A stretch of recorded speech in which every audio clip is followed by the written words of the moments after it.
الله لعنتت کنه به این دولت دورید رحمانو. انا رنگ مردم مرغ کی هستن انت مرغ بکنن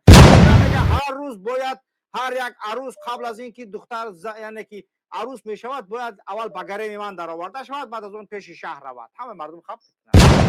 شب رحمان فهمیدیا و شویدیم می برش خونش با مگه عروست امشب یگان کار کرده نشد بعد زیادی بعد است باید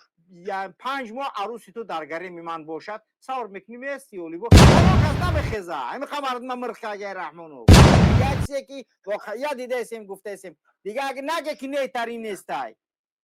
الله لعنتت کنه به این دولت دورید رحمانو. ای ترساتونه زناتونه برده در آسیا نکاح کرده گرفته ایسی در آسیا توی کرده ایسی نه توی کنیتون میمونه نه سنگینیتون میمونه نه زندگی کنیتون میمونه مکتب میخونی میگیره اسکریت میبره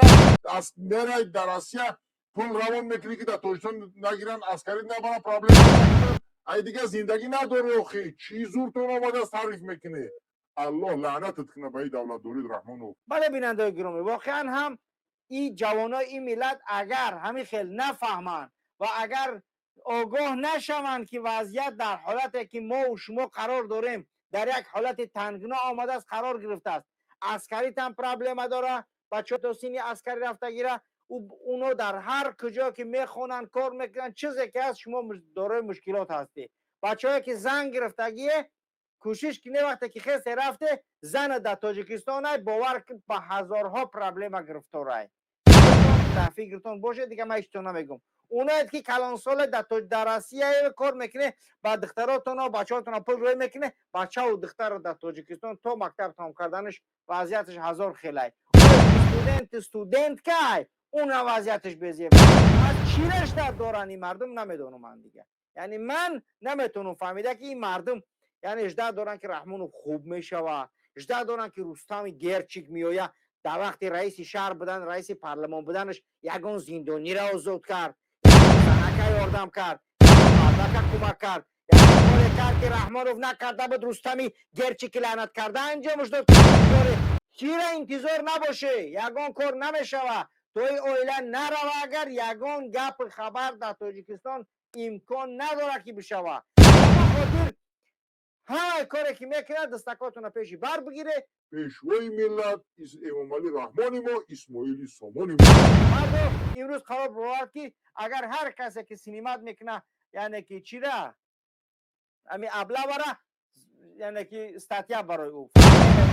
من قرار میبره که هیچ وقت باید یگان مقام ملیسه من سینمات نکنه برای من میرم مثلا تو زنگ گرفتگی زنگ تر باید بگیرم بیارم خونم بیسته دگریم اگر سینمات که سوتود میکنم تو خب میکنی زن تا میگیرم میبره تو خب کنی باید ولی آیسته آیسته میرسیم به اون مرحله به اون مرحله را کم تر یک خاک موندگی تمام دیگه باید میرسیم اصولشده و خب میکنه دیگه اگر سینمات پنیمات نمیکنه دیگه او رومک میشینه الله لعنتت کنه به این دولت دورید رحمانو بعد آینده باید خدگه نو دینی نو بروارده سه میگه در دینی من بودره من خداتون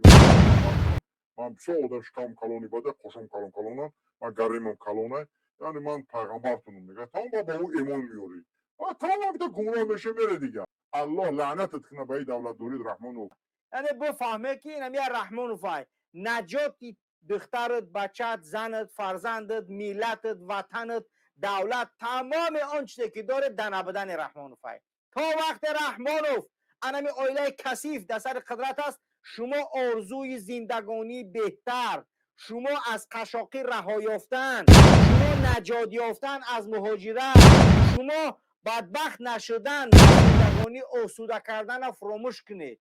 شما به برق میمونید شما قشاق میشوید شما مهاجر میشوید شما کشته میشوید شما با فرزنداتون عسکری برده کنتوز یا با وضعیت وخیم آورده میشوند تمام حالت به سر شما میآید ولی شما باید دست تا پیش الله لعنتت کنه به این دولت دورید رحمانو که بر پیشوای ملت اسماعیلی سامانی ما امام علی رحمانی ما الله لعنتت کنه به این دولت دورید رحمانو و با بگه با دستورات و راهنمودات شما پیشوای ملت من دخترم را گرفته به گرم شما آوردم میگریش میگوی من با پیشنهاد با دستورات شما پیشوای ملت دخترکم را گرفتم از گرم شما الان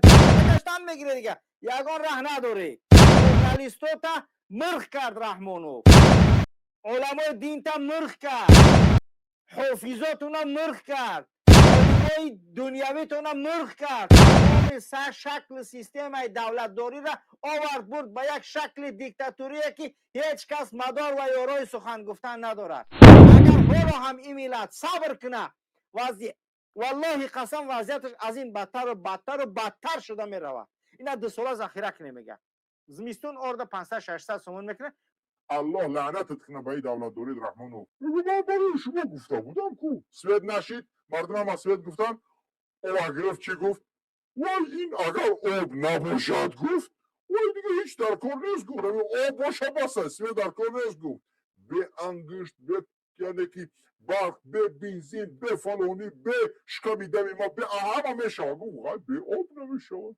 الله لعنتت کنه به این دولت دورید رحمانو. او دوره او اگر بگو او کی داد از او تو آورده روز کرده ما او را داشتیم یگون تروبر یگون جای دیگه زحمت کشیده آورده برای وطن ما را او نه وای او کوه به هست او کوه را شریف چقر یا رحمان چقر یا میرم گورسوخته او کوه را کندگی بود نه وای کوه بود از خودش خط پری برای چی تو برای او مون نشون میدی من خواستم که وای گویم شما وطن با آب دارید ما میدانیم که آب داریم ما میگیم که برای چی برق ندارم در 30 سال وای این سیاست با کردار شد و یتیم یک سنج دینا 25 سال تو کنید خوین ملتین الله لعنتت کنه به این دولت دورید رحمانو.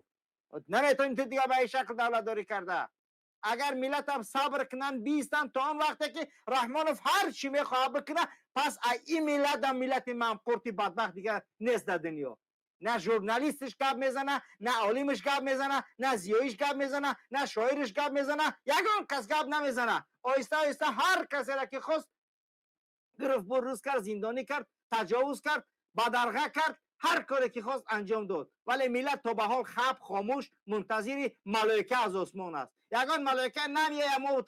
نجات نمیتیه نجات من تو در دست ما تو ای الله لعنتت کنه به این دولت دورید رحمانو.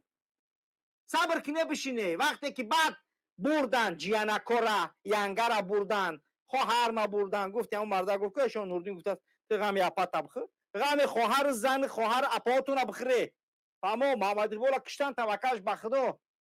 ما جامون معینه انشاءالله نیت کردیم برآمده معینه